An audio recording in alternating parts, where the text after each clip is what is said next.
Buenas tardes a todos. Hemos invitado a nuestro canal en esta nuestra primera entrevista a Luis Gutiérrez, felizmente jubilado, pero en absoluto ocioso. Ha sido durante 40 años, 4 décadas, profesor de religión en secundaria y bachillerato.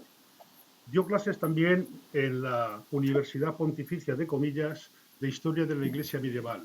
Ha colaborado con la Delegación Diocesana de Enseñanza de Madrid y con la editorial SM y Fundación Santa María en cuestiones relacionadas con el diseño de la asignatura de religión y la formación de su profesorado.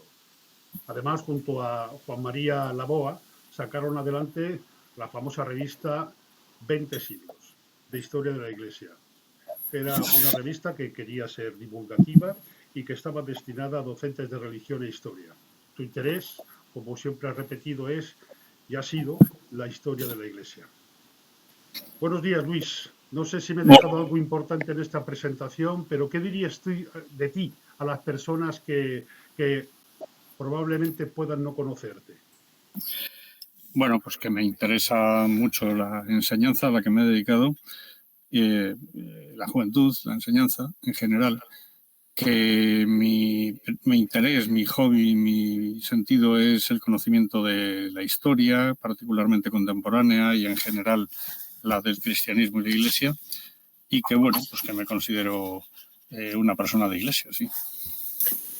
Estupendo. Antes de adentrarnos en materia, hay que decir que acabas de participar en un congreso sobre religiones en movimiento en Zaragoza y que has publicado un libro, Historia de la Diócesis de Madrid, junto a otro compañero, cuya presentación, luego si quieres nos dices cuándo y dónde es la misma.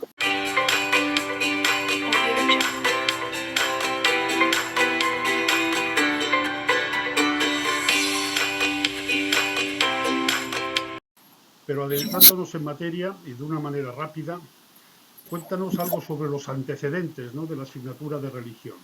Por ejemplo, los debates sobre secularización de la enseñanza, el nacionalcatolicismo y, desde luego, el concordato. Bien, la secularización a su vez también tiene un preámbulo, claro, y el preámbulo son los estados confesionales. En el siglo XVI, con ocasión de las reformas, la reforma llamada protestante, la reforma católica, luego las confesiones protestantes y la contrarreforma, que son 4 cosas distintas, pero todas ellas tienen algo en común, que es el deseo, la percepción de la necesidad de educar al pueblo, de enseñar la religión. Y ahí es donde va a surgir el manual de catecismo como tal, los manuales, van a surgir los catecismos, va a surgir su enseñanza, van a surgir la doctrina cristiana, que incluye también la historia sagrada, y van a surgir incluso congregaciones religiosas de la doctrina cristiana, por ejemplo, ¿no? Bueno, pues el objetivo ciertamente era enseñar religión, catecismo e historia sagrada. Pero más próximo a nosotros, en el siglo XIX, se plantean los estados liberales, los estados en formación, después de la caída del antiguo régimen. Ahí se plantean todos ellos la constitución de un sistema educativo, que es cuando se crean los institutos. Estamos en los años 30, la desamortización, algunos centros, algunos antiguos monasterios se transforman en institutos. Y ya en 1857, después del concordato de 1851, en que se habían avenido bastante el Estado español y la Santa Sede, aparece en la ley de educación de Moyano, aparece la asignatura de religión como tal en los institutos. Para esa ya no basta el catecismo y por primera vez aparecerá un manual que se llama, un libro de texto, que es el manual de religión. En primaria sigue funcionando el catecismo y la historia sagrada, que incluye también la historia del cristianismo. Ese es el marco, pero ya a finales del siglo XIX, el influjo de las leyes de Francia, todo un movimiento y un cambio social importante, cultural en España, en el sexenio democrático o revolucionario de los años 60, hasta la Primera República del 74, se había hecho hincapié en la libertad de enseñanza, curiosamente, y en la libertad de conciencia. Y bueno, como consecuencia de todo ello, ya a comienzos del siglo XX, a nivel político, surge la ley del candado, por ejemplo, de Canalejas, un político católico que pretende poner coto a la proliferación de colegios religiosos, de órdenes dedicadas a la enseñanza, etcétera, y lo que se llama la polémica de la secularización de la enseñanza, que no era cuestionar en absoluto que se enseñara religión, sino que se obligara a los maestros, que tenían que hacerlo, a enseñar en sus escuelas el catecismo y la doctrina sagrada. Esa fue la polémica de la secularización de la enseñanza de 1909 a 1913. ¿Y qué supuso el nacionalcatolicismo y el concordato del 53? El nacionalcatolicismo supone una vuelta, un intento de vuelta a una situación de cristiandad. Es un Estado confesional el que se crea a partir del final de la Guerra Civil y, en consecuencia, es obligatoria la enseñanza de la religión. La libertad de enseñanza o la enseñanza a cargo de religiosos tuvo también sus polémicas, puesto que también en aquel régimen había una tendencia controladora y centralizadora, como correspondía a los regímenes autoritarios del momento. Pero, en concreto, el concordato, que para algunos sería el gran triunfo y aún se sigue hoy en día amenazando con él a veces, el concordato se está de acuerdo en que cierra una época, no abre una época, cierra esa época, ese intento de restauración de la confesionalidad, porque ya a mediados de los 50 la autocrítica intraeclesial y concretamente la de la enseñanza de la religión en la universidad está poniendo de manifiesto su fracaso. Eso nos lleva entonces unos pocos años después a la Declaración Dignitatis Humani sobre la libertad religiosa del Concilio Vaticano II, de 1965. Esto parece ser que fue un hito histórico, pero ¿qué supuso para la clase de religión y de qué manera influyó sobre la ley orgánica de libertad religiosa actual?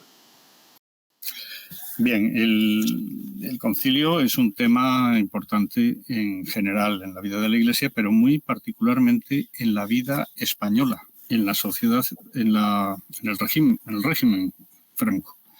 Un régimen confesional que se ve obligado, por imperativo de la confesión que profesa, a incorporar la libertad religiosa, portillo que se abre siempre a otras libertades. Estaba obligado de alguna forma a obedecer a la Santa Sede. Estaba obligado. Las anécdotas son chuscas quizá, pero hay que decir que en facultades eclesiásticas españolas parece que se rezaba para que el concilio no aprobara la ley de libertad religiosa. Claro, la teoría del momento era muy clara. El error no tiene derechos. Entonces podrá dejarse algo, en fin, no habrá que perseguir. No, por supuesto, tolerar, que es mal rollo tolerar, porque de lo que se trata es de la libertad de conciencia, ¿no? Bien, el hecho es que el concilio la plantea. Como tantas otras cosas, conmueven el régimen, hay serios debates, trampas, en fin, hay toda una polémica. Al final sale en 1967 la Ley de Libertad Religiosa. Influye en el sistema educativo en el momento en el que la asignatura de religión se pasa a ser no opcional, sino que sencillamente se puede eximir de cursarla al que por las razones que sean no quiera cursarla o no deba cursarla. Pero eso fue ya con la Ley General de Educación de 1970, ¿verdad? Y la Ley General de Educación incorpora esa exención oficialmente. Y ya también, claro, hay que hacer nuevos programas, en fin, eso es otra cosa, porque el otro gran fruto del concilio, consecuencia para esta asignatura, fue la creación por la Conferencia Episcopal de la Comisión Episcopal de Enseñanza y Catequesis. El 66 y el 67, la Ley General de Educación. El 67, la Ley de Libertad Religiosa. Todo ello lleva a rehacer catecismos escolares, etcétera, y a incorporar la exención formalmente en la Ley General de Educación del 70. Luego tenemos la EGB y el BUP, y que has comentado en alguna ocasión que aquello fue un banco de pruebas para la Conferencia Episcopal Española. ¿Qué puedes decirnos sobre esta cuestión? Bueno, la Conferencia Episcopal Española tiene la misión, entre otras, de establecer los programas, de revisar los libros de texto, etcétera. Este es un momento muy fértil de la vida española y concretamente de la vida eclesial. la renovación conciliar. En este momento, lo que estaba en boga era la llamada catequesis de la experiencia, algo muy diferente a lo que venía haciéndose de una enseñanza más de conceptual, más, en fin, el catecismo, en definitiva. Catecismo que yo agradezco mucho haber conocido, ¿no? Me enseñó, entre otras cosas, a amar el bien y obviar el mal, ¿no? Son cosas muy simples, pero que hayan quedado para muchos. Hayan quedado en parte, porque ya el 55 dijo Julián Marías en un libro que el universo mental religioso en España había desaparecido. O sea, que ahora los que ven tantos catastrofismos próximos, que sepan que la descripción del año 55, que recomiendo a los que no la hayan leído, está publicada en Sobre el Cristianismo, reeditada el año 97. Casi el eterno retorno, ¿no? El eterno retorno. Bueno, pero efectivamente, y es muy probable que sí, que en ese momento mucha gente ya no como ha sido después, porque después, claro, ya vienen los hijos de aquellos. En ese momento ya, digamos, todo el tema del turismo, de la emigración, el contacto con el exterior, el pasar del pueblo a la ciudad, ¿no? El movimiento de urbanización, claro, ha conmovido muchas convicciones de siglos. Y algunas también por impulso de la propia Iglesia, de autocrítica y demás. Bien, el hecho es que en este momento de los 70, pues hay una autocrítica también de la enseñanza religiosa a cargo de los religiosos, interna también de ellos. Todo eso aparece en el libro blanco para la reforma educativa del año 69. Y a eso es a lo que tiene que responder la Conferencia Episcopal y otras iniciativas que van a surgir a partir de este momento. Cuando dices otras iniciativas, fundamentalmente entiendo que son intraeclesiales, ¿te refieres a proyectos de cultura religiosa como el de Barcelona y la enseñanza crítica de la religión del equipo Eucaristía, por ejemplo, o alternativas para la enseñanza y debates constitucionales paralelos que se fueron fraguando? Sí, efectivamente. En ese sentido se madrugó. La Delegación de Enseñanza de la Diócesis de Barcelona y gente del mundo de Editorial Bruño, etcétera, se plantearon un proyecto que llevaron a cabo, que editaron libros y que estuvo en circulación, que se titulaba de Cultura Religiosa.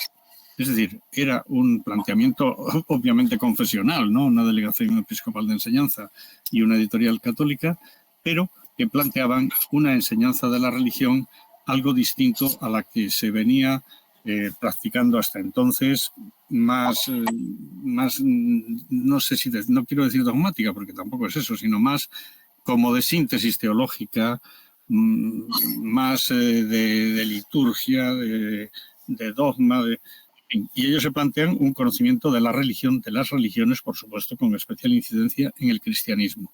Ese proyecto tuvo un recorrido largo, durante 10 años o más. Funcionó, hay que recordar a Bada. Bada, que con otro Bada, que no es el mismo, organizará en Zaragoza, desde el núcleo del equipo de Eucaristía, una enseñanza crítica de la religión, que fueron 3 libros para BUP, que, bueno, algunos usamos y realmente eran muy buenos. Hoy en día no valdrían, porque, claro, todo esto es muy coyuntural. Pero eran 3 libros, El hombre, Jesucristo, y no me acuerdo ahora, en fin, 3. Cada uno tenía un título homogéneo. No era el mismo proyecto que el de Barcelona, era un puntín más ajustado quizá a la programación oficial, pero crítico. Algunos recordamos en las iglesias aquellos murales del equipo de Eucaristía. Efectivamente. Por otro lado, hubo unas orientaciones pastorales sobre la enseñanza religiosa escolar de 1979. ¿Aquello fue una novedad positiva o una regresión? Porque no está nada clara sobre las propuestas que se hacían en estas orientaciones. Bien, hemos hablado, y en realidad me habías preguntado, pero de esos intentos de renovación intraeclesial, ¿no? De cultura religiosa y de enseñanza crítica de la religión. Me refiero, esto surge de la Conferencia Episcopal Española. Y estas orientaciones pastorales fueron positivas, fueron una regresión, fueron... Bien, sí, sí. No, hay que decir que entre esos intentos de renovación y las orientaciones del 79 habría que referirse a dos cuestiones. La primera, efectivamente, el año 1976, el planteamiento por el Colegio de Doctores y Licenciados de Madrid de una alternativa para la enseñanza. Era una propuesta laica, una propuesta de enseñanza laica. Y al hilo de la misma, menos elaborada, quizá o tal, otra también llamada alternativa, más bien del ámbito estrictamente socialista. Eso el año 76-77. Y el 77-78 se está produciendo el debate constitucional. Y en el debate constitucional, uno de los temas polémicos fue el de la enseñanza. Hay que decir, y así lo recordó el ponente socialista, Luis Gómez Llorente, que no estuvo nunca en cuestión la enseñanza de la religión. Nunca. El problema era el de la llamada libertad de enseñanza o libre empresa en la enseñanza, sin entrar en distingos. Ese sí era y fue el problema. Y eso sí fue lo pactado. En lo otro no hubo pacto, necesidad de pacto alguno. El artículo 27.3 fue votado por todos los partidos políticos, comunistas, todos. Si acaso hubo alguna objeción por parte de Alianza Popular, que era la derecha más derecha. Pero no, se aprobó por todos. Y así llegamos al 79, enero, los acuerdos Iglesia-Estado. Yo creo que ahí no merece la pena entrar en mucho detalle porque son de la nueva época, aunque obviamente se habían ido gestando pues, desde el 76, en que hay aquellos primeros acuerdos en que el rey renuncia al nombramiento de los obispos, a la presentación de los obispos, la Iglesia renuncia al fuero especial, es decir, a estar fuera de la jurisdicción ordinaria, tema de actualidad con el tema de los abusos, por cierto, y etcétera. Entonces, después de esos acuerdos, durante la transición se siguen haciendo acuerdos, conversaciones, proyectos, y ese proyecto efectivamente fue muy rápido. El 28 de diciembre se ratifica la Constitución por las Cortes y esto es a comienzos de enero. Pero los acuerdos hasta ahí creo que no hay que darles muchas vueltas. 6 meses después, la Conferencia Episcopal efectivamente da unas orientaciones pastorales sobre la enseñanza religiosa escolar. Es claro que responden a todo esto previo, a esos intentos de renovación interna y a esos acicates exteriores, tanto de los planteamientos laicos como del mero planteamiento constitucional. Formalmente o, vamos, explícitamente, esas orientaciones proponen una enseñanza cultural de la religión, pero claro, confesional. Además, habla también, si no me equivoco, de la distinción entre catequesis y enseñanza de la religión. Hace una teorización espléndida sobre ese asunto. Y sobre todo, y aquí sí aprovecho a decirlo porque ha sido parte fundamental de mi práctica docente y creo que de muchos, y además creo que tiene bastante actualidad. Los 3 ejes conductores de ese planteamiento de la enseñanza de la religión hacían referencia a 3 asuntos. El primero era el situarse lúcidamente ante la tradición cultural. Tradición es transmisión, es decir, todo lo recibido. El segundo era insertarse críticamente en la sociedad. Esto ha pasado un poco de moda, pero era muy de los 70, pero creo que también de mucha actualidad. Y el tercero era el buscar el desarrollo del sentido de la vida a un nivel más personal. Por lo tanto, aparece lo cultural, aparece lo crítico, lo crítico, la inserción en la sociedad, y el compromiso, que se decía entonces, y aparece el sentido.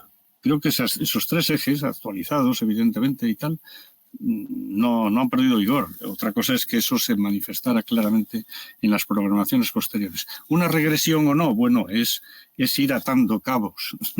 Es ir atando cabos, es ir marcando. Es una época en la que no nos confundamos. Había dentro de la Iglesia pues bastantes criterios diferentes sobre la aplicación del concilio, sobre la situación, sobre la aceptación más entusiasta o menos de la democracia y eso afectaba y salpicaba claramente al sistema educativo y en concreto a la enseñanza de la religión. A mí me parece que es un documento que no cierra, sino que abre. Si se puede hacer un paralelismo con el concordato, para mí el concordato cierra porque en base a ese concordato no se pudo seguir funcionando. Y con esto se ha funcionado 40 años, para empezar. Otra cuestión de interés es que en estos momentos, con el ministro Otero Novas, se legisló sobre la ética como alternativa a la religión. ¿Qué supuso esta alternativa en la propia asignatura de religión? ¿Fue algo positivo? ¿Fue algo negativo? ¿Algo neutro? ¿Se podría ahora hacer algo sobre esa cuestión o algo parecido? Yo creo que fue un error. Claro, aquí la historia sirve para algo, es decir, la cronología, la sucesión, como en una pelea de críos en el patio. No está mal saber quién provocó al que pegó la bofetada, que hizo muy mal pegándola, claro, pero igual el otro lo provocó la situación. Quiero decir, el concordato se firma en enero, pero no se ratifica por las Cortes hasta diciembre. Las orientaciones son de junio y en julio salen la ordenación de la asignatura de religión. Es cierto que habría que decir que si no es obligatoria, pues cómo va a ser. O sea, que la necesidad de esas órdenes no es discutible, pero lo que ciertamente es discutible es que no fueran pactadas, que no fueran negociadas. Otero Novas de UCD, yo entiendo que pretende hacer un favor a la Iglesia, no sé si se le pidió, eso lo dirán los archivos cuando se abran, pero creo que fue un error porque, claro, allá es donde se distancian las interpretaciones. La alternativa por muchos fue vista como unas muletas, una apoyatura para que la asignatura de religión no se desmoronara, para que siguiera funcionando por el temor a lo otro o por la posible dificultad de una asignatura de filosofía, etcétera. Hay otra razón en contra de estos acuerdos, claro, que también es razonable, que es que la ética es algo que si está en el sistema educativo debería estar para todos, porque de lo que se trataba era de digerir que ya no se estaba en un estado confesional. En un estado confesional la ética teológica, vamos a decir, pues valía, mejor que nada, claro. Pero en un estado no confesional y en una situación como la de finales de los 70, ciertamente el plantear la ética como alternativa supongo que sirvió al mantenimiento de la asignatura, supongo que se hizo muy bien, porque yo conozco libros de ética y profesores de ética que lo hicieron muy bien, pero lo que sí que es cierto es que ya por primera vez se rompe el consenso sobre el tema educativo de la enseñanza de la religión en la escuela. En agosto, en los debates, el Partido Comunista se desmarca y el PSOE yo creo que también. Es decir, ya se percibe como una interpretación ventajista para la Iglesia de lo que nadie cuestionaba, que es que se enseñara religión en la escuela. Estupendo. Otra cuestión que has apuntado hace un momento, sobre todo cuando has nombrado a Gómez Llorente como ponente socialista, son los conciertos escolares que fijaron módulos de subvención. Esto trajo, pues, evidentemente oposición y enfrentó a posturas políticas de manera importante. ¿Qué nos puedes contar sobre ello? Y además, ¿los conciertos de alguna forma afectaron a la religión en centros públicos? Bien, claro, los hechos fueron trepidantes. Es decir, el año 82 sucedieron dos acontecimientos muy relevantes después del intento de golpe de Estado, que fueron la visita de Juan Pablo II y la victoria socialista. Fueron seguidos. Ambos acontecimientos creo que respondían muy bien a la realidad. El viaje de Juan Pablo II, sin duda, al intento y al empeño restauracionista del Papa, ¿no? El famoso no tengáis miedo, el famoso situarse ante un mundo que, bueno, pues que se considera que se aleja y que... Exacto. Bien, y la victoria socialista, pues bueno, marca muchas cosas. O sea, marca el final del Partido Comunista, que tuvo mucha importancia, exactamente igual que el triunfo de Alianza Popular significó la desaparición de UCD. Es decir, ahí se ha producido el cambio, que era el eslogan de Felipe González, ya se había producido. Los eslogans en este caso suelen seguir a la realidad. 1982, por tanto, victoria socialista y tal. Y a partir de ahí, pues los socialistas hacen su interpretación de la libertad de enseñanza. La asignatura de religión, la enseñanza de la religión en la escuela ni se toca. Pero sí la libertad de enseñanza, que para ellos y para algunos como yo, tiene más de libre empresa en la enseñanza que de libertad de enseñanza demasiadas veces. Bien, el hecho es que, curiosamente, es el PSOE el que plantea unos conciertos educativos que van a poner por primera vez la posibilidad de subvención estatal para facilitar esa libertad precisamente en poder de los o en manos de los educadores confesionales. Esos acuerdos, solo había habido subvenciones en España. En la Ley General de Educación empezó tímidamente, pero curiosamente en tiempos anteriores no hubo. Eso fue habría algún privilegio, alguna cosa, pero las primeras subvenciones vienen con la Ley General de Educación y sobre todo con los acuerdos. Eso fue recibido con mucho recelo. La Conferencia Episcopal, habrá que abrir archivos, pero esto se sabe, tuvo que obligar, como se obliga eclesiásticamente, obligar a muchas congregaciones religiosas a aceptar los acuerdos que se entendían como una intromisión. Porque, claro, el que paga manda es una cosa que algunos tenemos muy claro y además debe hacerlo. Claro, si das una subvención, ahí tenía que haber unos controles. La Conferencia Episcopal ahí tuvo claro que esa era la manera de estar. Sí, si queremos una subvención, tendremos que cumplir unos requisitos. ¿Cómo afecta a la asignatura de religión? Bueno, lo primero que afecta es mezclando los dos temas. Una cosa es la asignatura de religión y otra cosa es la enseñanza de centros confesionales. Asignatura, centros. Son dos cosas distintas que se habían ido mezclando y a partir de entonces ya se van a mezclar del todo. Y en ese sentido, bueno, pues supone una cierta devaluación de la necesidad de la asignatura, porque en definitiva el modelo, los mayores defensores de la enseñanza privada, claro, lo que no se dan cuenta es que entonces la pública no está obligada a prestar determinados servicios, en este caso el de la enseñanza religiosa, que te pueden decir, hombre, ya tenéis los colegios. En ese sentido, pero que quizá en los acuerdos estaba recogido.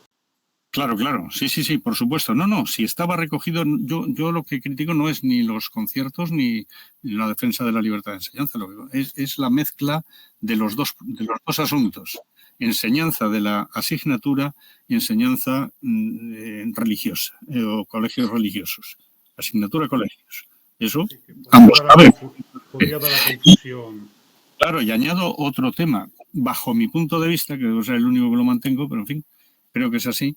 Creo que otro fallo y otro camino que aún se podría explorar es el que los centros concertados confesionales deberían haber dado la opción, bajo mi punto de vista. Porque una cosa es la pastoral educativa, que siga un colegio, una congregación religiosa, y otra cosa es que una buena parte de los padres que no eran confesionales y siguen sin serlo, bueno, pues tengan la asignatura de religión si la piden y la que corresponda que no se obligara a la asignatura. La idea de no obligar la asignatura de religión confesional me parece importantísima en ambos ámbitos, en la enseñanza pública y en la enseñanza confesional. Es fundamental. Si damos un pasito más, llegamos a las leyes de 1992, ¿no? Me parece, hablo de memoria, la 10, 11 y 12, que bueno, hicieron presentes en la escuela pública la confesión evangélica y la religión musulmana. ¿Ves viable que se impartan otras religiones con notable arraigo, como por ejemplo, los ortodoxos, los budistas o incluso los mormones? Pues en este congreso al que te has referido antes no sería la opción deseada. Estoy hablando de un ámbito secular, estrictamente de investigación histórica, interesada por la religión. Pero bueno, ese es otro tema. Es un derecho, claro, es un derecho perfectamente. Ahora tú me hablas de viabilidad. Yo añado a viabilidad si es deseabilidad. O sea, si es deseable que en un momento dado la cosa se fragmente en media docena de ¿no? El evangélico, el musulmán, el católico, los otros no se sabe qué. Esa es una opinión personalísima mía, que no va en contra de la libertad religiosa, ni de conciencia, ni en el derecho a ser educado conforme a las convicciones. Pero el modo de hacerlo creo que no solo no es demasiado viable, sino que no es positivo. Sí me parece interesante en este sentido decir que en ese momento, a raíz del 90, la LOGSE, van a surgir Sociedad, Cultura, Religión, como la asignatura de Sociedad, Cultura, Religión como alternativa a la religión, puesto que no podía ser la ética en una ley socialista ni democrática, entiendo yo. Pero bueno. Entonces, el recorrido de la asignatura de Sociedad, Cultura y Religión yo creo que abrió bastantes caminos. El 95, como respuesta a aquello de la opción del parchís y demás, polémica que, anécdotas aparte, merecería ahora reflexionarse los argumentos de todos, incluidos los jurídicos, que tú conoces bien, darles una vuelta y sacar conclusiones. Luego la Sociedad, Cultura y Religión del 2002, que no salió adelante, yo creo que tenía un plus de un exceso, quizá, ¿no? Un exceso de contenidos, ¿no? La primera era las tres culturas famosas, el Islam, el judaísmo y el cristianismo.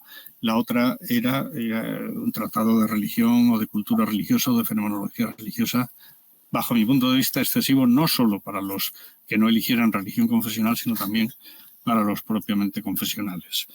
Y luego ya vendrá la historia y cultura de las religiones, que a mí me parece que da un paso a más y que sí que fue un buen camino ya a mediados en los años 90.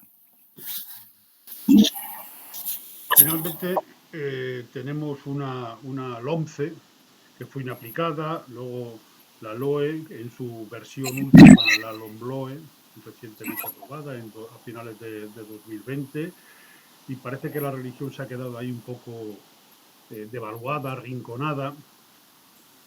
Hay una cierta desafección ahora un poco social, ¿no? ¿Cómo ves el futuro de la religión a partir de esta última ley educativa y crees que el currículo es el adecuado, el de religión? Bueno, el currículo de religión creo que no, aunque se ha reformado, mejorado bastante, en teoría. Pero es que los planteamientos de la nueva ley van por otros caminos, me parece a mí, ¿no? Y se ha intentado, yo sé que la Comisión Episcopal de Enseñanza lo ha trabajado seriamente y quizás sea de los que más conozca, se haya leído, estudiado, intentado, lo sé, de primera mano y creo que es así. Pero insisto, lo que pasa con la nueva ley es que no sé cómo van a tener cabida en ella las asignaturas. Es decir, la asignatura de religión puede tener un recorrido estupendo porque la transversalidad con los grandes objetivos, el perfil de salida, ahí cuadra perfectamente y puede hacerlo y va a hacerlo estupendamente. Pero la asignatura como tal, que a mí me interesa mucho, pues no sé cómo puede quedar. Pero ahí creo que no estén mucho más despistados mis colegas de religión que los de otras asignaturas. LOMLOE, ¿no? El 11, LOMLOE, bromas aparte, bueno, todas son de mejora. Hombre, en este caso, sin duda, empeora el estatus de la LOE, de Historia y Cultura de las Religiones y Religión Confesional. Aquella LOE tenía un pecado original, que era que en este afán nuestro tan tremendo hispano, bueno, incluía una tercera alternativa que era la objeción a la propia historia y cultura de las religiones, que eso era un despropósito, tuvo que ser, vamos. Era, bueno, pues la mejor igual podía ir por ahí, por hacer que efectivamente esa historia y cultura de las religiones pudiera ser el ámbito de enseñanza confesional, no confesional de todos, que creo que todos necesitan dosis de conocimiento religioso en España. A colación de esto, y tal vez esta sea la respuesta ya a la pregunta que te voy a hacer, ¿cómo se justifica la clase de religión en la escuela pública hoy en día? Bueno, el argumento de don Luis Gómez Llorente, y digo don, no me gusta a mí decir don ni obispos, pero en fin, este señor era un señor. era clarísimo. El sistema educativo público tiene que servir a todos, incluidos los que deseen una formación religiosa y no pueden pagarse un colegio privado. Ese argumento para mí, que es el único o el fundamental, sigue vigente. Pero hay otros que ya vienen también de los 90, etcétera, incluso Francia y demás, en el que la interculturalidad y todo este asunto, creo que se deberían dar cuenta muchos que probablemente es interesante socialmente un conocimiento de la religión, no solo por los católicos, que buena falta nos hace, sino también por otras religiones que van llegando a España y que yo, con todo respeto, pues creo que merecen y necesitan una educación académica que contraste y que complemente la familiar o la de la mezquita o la de la sinagoga o la del oratorio o la de donde sea. Es decir, en definitiva... Esto me lleva a preguntarte entonces por qué apuestas, por una clase de religión cultural o una clase de religión confesional. En la escuela pública hablo.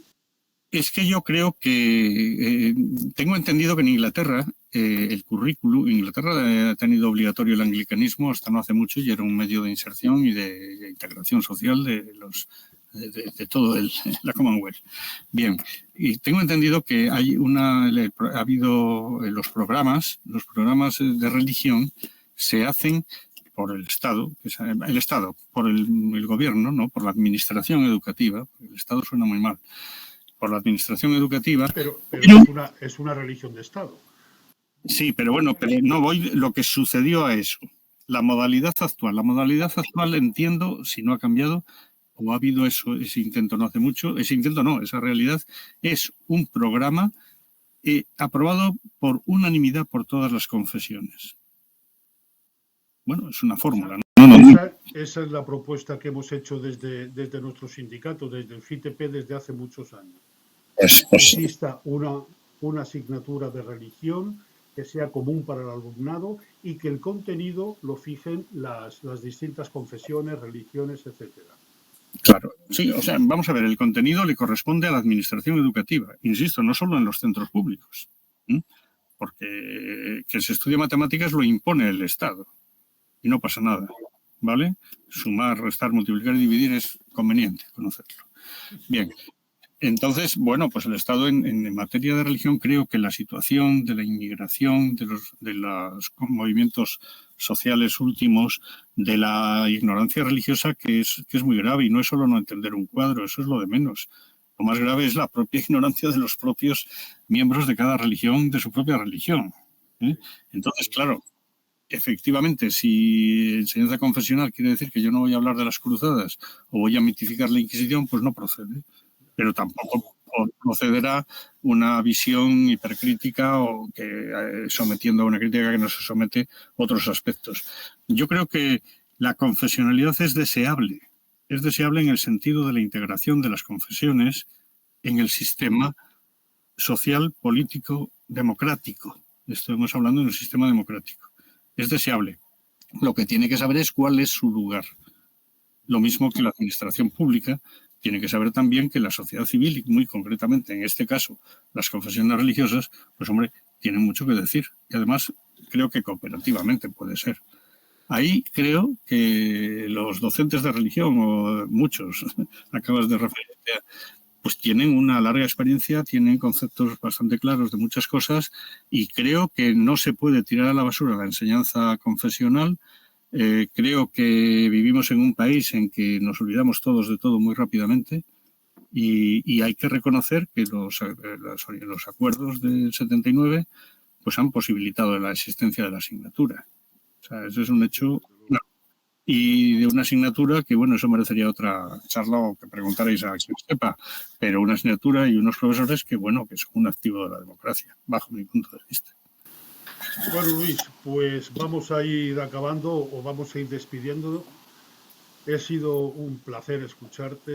Vemos que tienes ahí un mundo de conocimiento sobre la asignatura de religión, pero no solamente sobre la asignatura de religión, sino una experiencia vital importante. Te agradecemos que hayas participado en este canal y te esperamos pronto. Cuando queráis. Pues un fuerte abrazo. Chao.